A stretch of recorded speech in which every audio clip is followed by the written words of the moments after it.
नमस्कार, मी निरंजन. इजी न्यूजमध्ये आपल्या सर्वांचं मनपूर्वक स्वागत. काल सकाळ पेपर वाचत होतो आणि सकाळ पेपरमध्ये अ, एक संपादकीय सदर दखल नावाचं आहे आणि ते वाचल्यानंतर मला असं वाटलं की कुठल्या तरी अत्यंत बिंडोक लो आयक्यू भक्तांनी लिहिलेलं ते अदखलपात्र दखल हे सदर आहे. आणि आपल्याला माहिती आहे सकाळचे सर्वेसर्वा जे आहेत प्रताप पवार जे अ, राष्ट्रवादी काँग्रेसच्या शरद पवारांचे सख्खे धाकटे भाऊ आहेत. आणि एक अफवा अशी आहे की ते म्हणजे अफवा म्हणजे ऐकलेलं असं आहे की बुवा ते बिट्स पिलानीमध्ये शिकायला होते वगैरे वगैरे असं. पण तो सगळा भ्रम काल ते वाचल्यानंतर पूर्णपणे तुटला आणि मला असं वाटलं की त्यावरती हे नक्कीच बोलायला हवं. त्याचं शीर्षक आहे, भारतीयांच्या बाजूनं उभं राहूया. आणि खाली अमेरिकेमधला आरोपी, अमेरिकेच्या न्यायालयातला आरोपी गौतम अडानी याचा त्याच्या खालती फोटो आहे त्या आरोपीचा. आता त्या सुरुवातच त्या लेखाची, त्या अदखलपात्र दखल सदराची अशी आहे की भ्रष्टाचार केला म्हणून गौतम अदानींच्या कंपनींवर खटला भरण्याची तयारी अमेरिकेनं सुरू केली आहे. म्हणजे मुळात या माणसानी ते वाचलंय का? 54 पानाचं इंडाइक्टमेंट आहे आणि 54 पानाचं इंडाइक्टमेंट 23 जणांच्या ग्रँड ज्युरी समोर झालं. ते आरोपपत्र आहे. खटला भरण्याची तयारी सुरू केली नाही, भरलाय खटला. आणि ग्रँड ज्युरीनी हे सगळं झाल्यानंतर न्यायालयाने निर्णय दिलेला आहे, अटक वॉरंट काढा गौतम अदानींचं.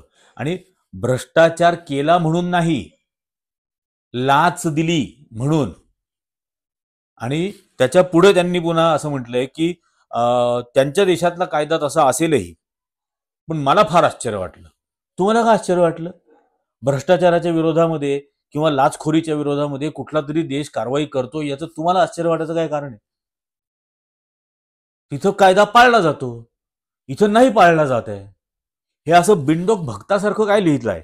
दुसऱ्याच्या देशामध्ये तो कायदा लागू करण्याचा अधिकार त्यांना कोणी दिला? मुळामध्ये याचाच अर्थ हे ज्या बिंडोक पद्धतीने लिहिलंय त्या निर्बुद्ध पद्धतीने लिहिताना हे वाचलंच नाहीये ते इंडाइटमेंट.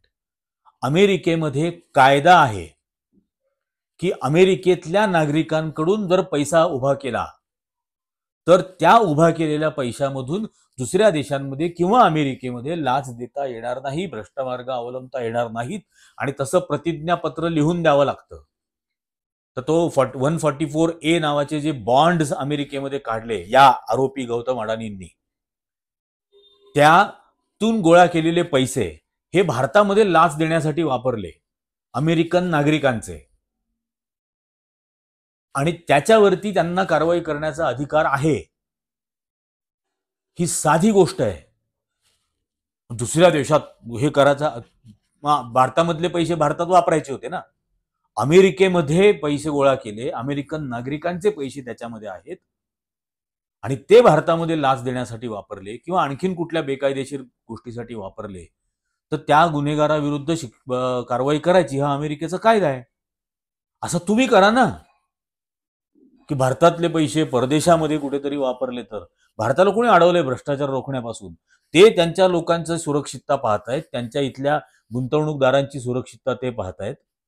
यांना प्रताप पवारांना आश्चर्य वाटण्याचं काय कारण आहे? इतके प्रताप करू नये गौतम अडानींनी, त्यांनी ते केलंय. त्याच्या पुढे लाखो लोकांचं आयुष्य उद्ध्वस्त करणारा हा देश आपल्याला नैतिकतेच्या गोष्टी सांगत आहे. लाखो लोकांचं आयुष्य उद्ध्वस्त केलं? भारतातल्या कोणाचं आयुष्य उद्ध्वस्त केलं? लाखो भारतीय अमेरिकेमध्ये नोकऱ्या करून आर्थिक प्रगती करतायत. आपल्याच कुटुंबात जरा बघा की कोण कोण अमेरिकेमध्ये आहे. पवारांच्याच कुटुंबामध्ये बघा कोण कोण जाऊन आलंय, कोण कोण जात असतं, कोणाकोणाचे तिथं काय काय संबंध आहेत. आणि नैतिकतेच्या गोष्टी आम्हाला सांगू नका.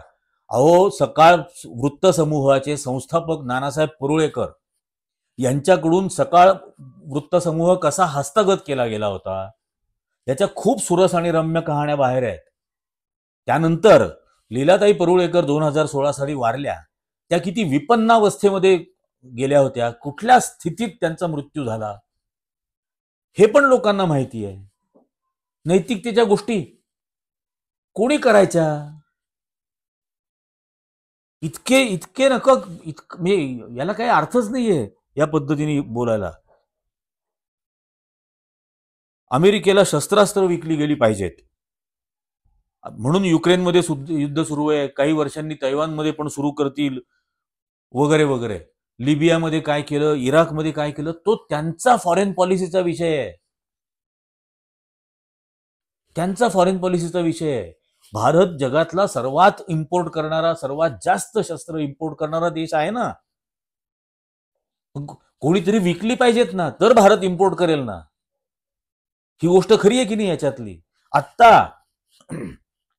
हा विश्वगुरु नरेंद्र मोदी अमेरिकेला जाऊन करार करून आला ना. अमेरिकेमधली क्रायोजेनिक इंजिन्स घ्यायची त्या तेजससाठी, त्याच्यानंतर ड्रोन्स विकत घ्यायचे. किती किमतीला घेतले? जे $12 मिलियन इंग्लंडने विकत घेतले ते तुम्ही $110 मिलियन घेतले भारतात. आता हा भ्रष्टाचार नाहीये का? याच्याबद्दल लिहिलंय कधी या प्रतापरावांनी? अमेरिकेतल्या अनेक आर्थिक संस्था भारतातून गुंतवणूक काढून घेणार अशा बातम्या सध्या येत आहेत. यातून भारताला आर्थिकदृष्ट्या दुर्बल करणं हा डाव असू शकतो. भारताने करावं ना सक्षमपणाने. भारत कसा चालवायचा हे भारताच्या नागरिकांनी ठरवावं, भारताच्या पंतप्रधानांनी ठरवावं, भारताच्या सरकारने ठरवावं. हे असं काय तीर मारले भारताने की अमेरिकेला भारत दुर्बल करावा असं वाटेल? पंक्चरवाला जो असतो ना, तो सायकली पंक्चर करण्यासाठी रस्त्यावर खिळे नाही टाकत, गाडी पंक्चर करण्यासाठी टाकतो. अमेरिकेचा स्पर्धक आहे काय भारत? हे काय कुठल्या आकलेनी असं या गोष्टी लिहिल्या आहेत? मला आश्चर्यच वाटतंय. भारत कुठे भारत? अमेरिका कुठे आहे? $22 ट्रिलियन इकॉनॉमी. आपण आत्ता कसं बसं $3 ट्रिलियन क्रॉस केलंय. भारताच्या 8 पट अर्थव्यवस्था आहे आणि लोकसंख्या फक्त 30-40 कोटी. एक अख्खा खंड आहे अमेरिका हा. अमेरिकेतलं एक राज्य टेक्सास हे भारतापेक्षा मोठं आहे आकाराने. एक राज्य. कुठल्या अर्थाने भारत अमेरिकेचा स्पर्धक झाला? हे काय बिंडोकपणा आहे? आणि भारतातले अनेक प्रकल्प अडचणीत आले आहेत याच्यानी. मग त्या अडाणीवर कारवाई तुम्ही करा ना, की नको दुसऱ्या देशामध्ये जाऊन शेण खाऊ किंवा तिथले पैसे आणून इथं नको शेण खाऊ. हे गौतम अदानींवर भारत सरकारने कारवाई करावी. नाही होणार. इन्व्हेस्टर्सचा, गुंतवणूकदारांचा कॉन्फिडन्स भारतामधला वाढेल आणि उलट भारतामध्ये गुंतवणूक वाढेल. काढून घेणार नाहीत गुंतवणूक. हे कुठल्या प्रकारचं जस्टिफिकेशन झालं प्रतापराव? अदानी यांनी योग्य केलं की नाही केलं हे आम्ही ठरवा. तुम्ही नका ठरवू असं त्यांनी म्हटलं नाही. पण त्यांच्याकडे जो कायदा आहे, अमेरिकेतल्या गुंतवणूकदारांचा पैसा गौतम अदानी उभा करून, तिथून गोळा करून कसे वापरणार हे ठरवण्याचा त्यांना अधिकार आहे. अमेरिकन गुंतवणूकदाराचे डॉलर्स हे दुसऱ्या देशांमध्ये कुठल्या पद्धतीने वापरले जावे हे ठरवण्याचा त्यांना अधिकार आहे. यात काहीही गैर नाहीये. तुम्ही काहीच करत नाही आहात. तुमचं सुप्रीम कोर्टाने पण त्यांना सोडून दिलं. तुमची त्या गौतम अदानींचीच माधवी बुच सेबीमध्ये त्यांना संरक्षण देते. आणि आता हे असे कुठला काय शब्द या व्यक्तीसाठी बोलावे मला समजत नाहीत. शरद पवारांच्या बाबतीमध्ये निदान मोठ्या भावाकडून काहीतरी यांनी शिकून घेतलं पाहिजे. बोलायला अक्कल लागते, न बोलायला शहाणपण लागतं आणि ते शरद पवारांकडे. आणि इथं बिलकुलच नाही दिसत आहे शहाणपण. त्याच्या पुढे देशाच्या सुरुवातीच्या काँग्रेसच्या काळात समाजवादाच्या नावाखाली शेकडो उद्योजकांना दाबलं गेलं, संपवलं गेलं. कोणाला? कोणाला संपवलं गेलं? कुठला बेछूट आरोप आहे हा? त्या काळात वाढली गुंतवणूक, प्रायव्हेट सेक्टर तेव्हाच निर्माण झाला. त्या संपूर्ण काळामध्ये इंदिरा गांधींनी JRD टाटांची एअर इंडिया इंदिरा गांधींनी हिसकावून घेतली. थोडी इतिहासाची पुस्तकं वाचा, थापा मारणं लिहिणं बंद करा. पवार सुद्धा व्हॉट्सअप युनिव्हर्सिटीचे सदस्य झालेत की काय असं वाटायला लागतं. ज्या वेळेला देशामध्ये राष्ट्रीयकरण झालं बँकांचं, तेव्हा JRD टाटांनी इंदिरा गांधींकडे जाऊन JRD टाटांच्या 2 कंपन्या, नुसती एअर इंडिया नाही, एअर इंडिया आणि पुण्यामध्ये असलेली हिंदुस्तान अँटीबायोटिक्स लिमिटेड HAL, या 2 कंपन्या भारत सरकारच्या नावावर करून दिल्या. आणि म्हणून इंदिरा गांधींनी JRD टाटांना तह हयात एअर इंडियाचं चेअरमन राहाल आणि त्यांना ठेवलं तह हयात. हे थोडी इतिहास वाचा, वाटेल त्या थापा बरळू नका वर्तमानपत्रातून. आज लाचारी करत असाल कदाचित नरेंद्र मोदींची, पण हे असल्या थापा नका मारू, याची उत्तरं मिळत राहतील. गेल्या 50 वर्षात ती एअर इंडिया कंपनी लाखो कोटी रुपयांना तोट्यात गेली. हे समाजाला चालतं. कोण मंत्री होते एव्हिएशन मिनिस्टर ज्यावेळेला एअर इंडिया तोट्यामध्ये गेली? हा, कोणावरची इन्क्वायरी त्यावेळेला टाळली गेली? याच लाचार असलेल्या सरकारने केली.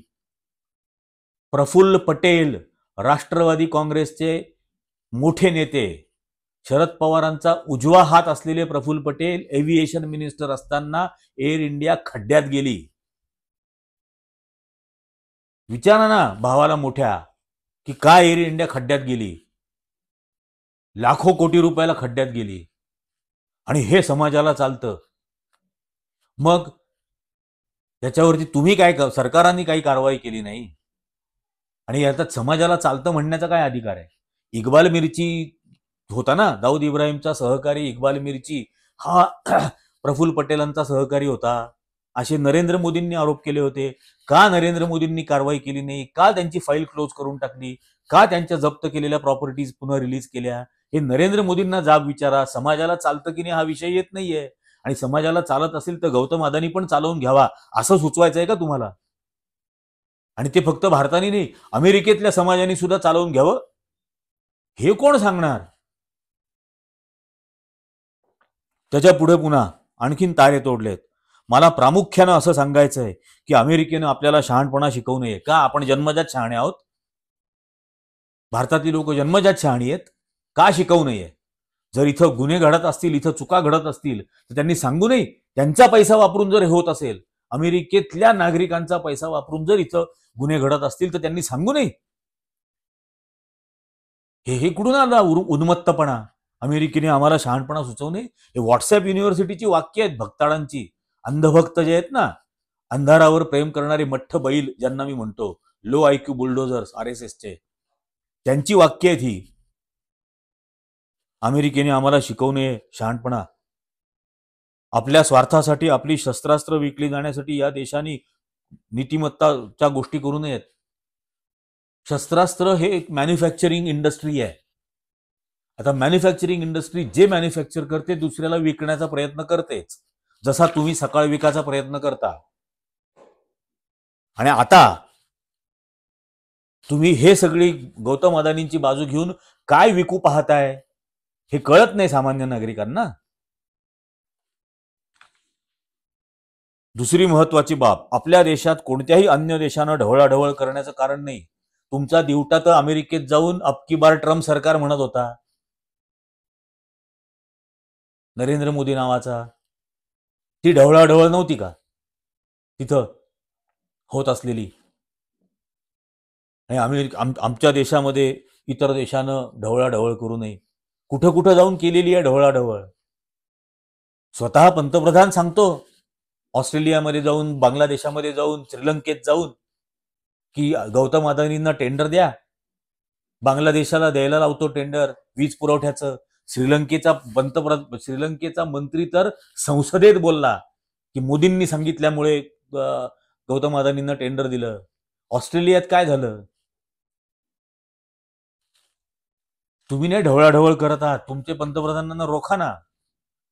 कॅनडामध्ये त्या निज्जरची हत्या घडवली, त्याच्याबद्दल कॅनडा सरकारने, कॅनडाच्या पंतप्रधानांनी आरोप केले. अमेरिकेमध्ये त्या गुरपवन सिंग पन्नू त्याची हत्या करण्याचा कट रचला, पैसे दिले $15,000 ऍडव्हान्समध्ये. ही ढवळाढवळ नव्हती का दुसऱ्या देशात? आमच्या देशातल्या नागरिकांना शिक्षा द्यायची असल्यास समाज व्यवस्थेत सुधारणा झाली पाहिजे. कोणी करायची? कोणी करायची? हे असं भ्रष्टाचारी आरोपी असलेल्या गौतम अदानींचं समर्थन करून तुम्ही समाज व्यवस्थेत सुधारणा घडवताय? काहीतरी तर याच्याबद्दल लाज वाटायला हवी की नाही? राजकीय प्रणाली काय प्रयत्न करते? ते पैसे मिळवून सत्ता मिळवतात. सत्ता मिळवण्यासाठी त्यांना तसं करावं लागतं. वा वा वा. म्हणजे राजकारणी करत असलेल्या भ्रष्टाचाराचं पण तुम्ही समर्थन करताय. तसं त्यांना करावं लागतं. का करावं लागतं? काम करावं, परफॉर्मन्स द्यावा, देशाची आर्थिक प्रगती साधावी, रोजगार निर्माण करून द्यावा, गरीबातल्या गरीब माणसाला सर्व समान संधी उपलब्ध करून द्याव्या, जातीभेद धर्मभेद करू नयेत, संविधानाला स्मरून संविधानाला पाळून काम करावं. कशासाठी त्यांना सत्ता मिळवण्यासाठी पैसा लागेल? काम केल्यानंतर का लागेल? समर्थन करताय का याच्यात? दुसऱ्याकडे एक बोट दाखवताना तुमच्याकडे 3 बोटं आहेत हे विसरू नका. तुमची बघा ना, तुमची बोटं बघा किती आहेत स्वतःकडे. अमेरिकेकडे बोट दाखवताना आपल्याकडे आहेत की नाही 3 बोटं? येशू ख्रिस्त, एका व्यभिचारी महिलेला काही लोक दगड मारत होते. येशू ख्रिस्त तिथं जाऊन त्या लोकांना म्हणाले होते, या व्यभिचारी बाईला दगड मारण्याआधी आपण कधी व्यभिचार केला नाही हे सिद्ध करा. स्वतःला काही येशू ख्रिस्त समजताय का? प्रताप पवार येशू ख्रिस्त समजताय स्वतःला? की अमेरिका जर नीतिमान असेल तर अमेरिकेने याच्याबद्दल बोलावं, हे बोलण्याचा तरी तुम्हाला अधिकार आहे का? येशू ख्रिस्तासारखं कुठला आव आणताय आणि कोणाची बाजू घेऊन बोलताय? तुम्ही लोकांना सर्व काही फुकट देत आहात, त्यांना आळशी करत आहात. अमेरिका काय फुकट देते? तुमचा पंतप्रधान छाती बडवून बडवून, ऊर बडवून बडवून सांगतो 80 कोटी लोकांना आम्ही मोफत धान्य देतो.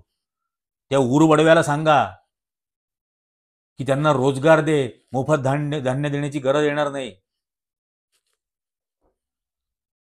आत्मशुद्धी केल्याशिवाय कुणी कोणाला शहाणपणा शिकवू नये. हे बहुतेक स्वतःसाठी बोललेलं असतं तर जास्त बरं झालं असतं. कोणाची बाजू घेतली जाते आहे? या देशामधलं पत्रकारिता, या देशातला संपूर्ण जर्नलिझम हा रॅशनॅलिटीकडून किती भ्रष्ट विचारसरणीकडे वळलेला आहे हे याच्यात दिसतं. ही जर्नलिझम आहे. Tail the truth and shame the devil, याला पत्रकारिता म्हणतात. लोकांना सत्य सांगा आणि सैतानाला शर्मिंदा करा. हे काय करताय तुम्ही? सैतानांची बाजू घेताय याच्यात.